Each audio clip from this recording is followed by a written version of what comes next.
turf is super popular right now, but there's not a ton of jobs where I get to show you guys the finished product. I do spec it on a lot of my jobs, but sometimes the plan will get phased out over time. But this client went ahead and did it in their backyard and ended up doing a putting green to boot. So I wanted to show that to you today. You can see how many, well, they've used two different types of faux turf, so you can see the differences between those. And of course, there's so many more to choose from, but you can see how cool it is to have your own putting green in your backyard. This client is on a golf course, and so they're not far from the ability to be able to go out there and shoot a real round of golf, but in their own backyard they're able to use this putting green and get in that practice before they go over you know, to the more public area. They can use this one in the comfort of their own backyard. I'm going to squat down so you guys can see how different and how short this is. This is much more like a typical putting green, that's super short, and really more like that AstroTurf that we are used to seeing. And I think it's what people think of when they think of fake grass. They think of AstroTurf.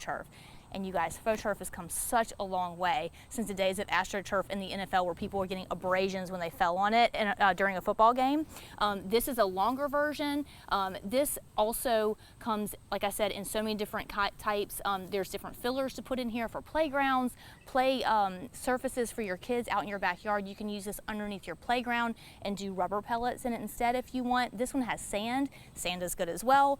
But what's really cool about this and why it looks so realistic is because it has brown threads sewn into it as well as green, and so it gives you that really realistic. If it was all super green, it would look very fake, but this new technology has like really enabled for your backyard, when you look out over on it, for it to look like a real grass lawn. So if you guys have been considering faux turf in your backyard, some people love it, some people don't love it.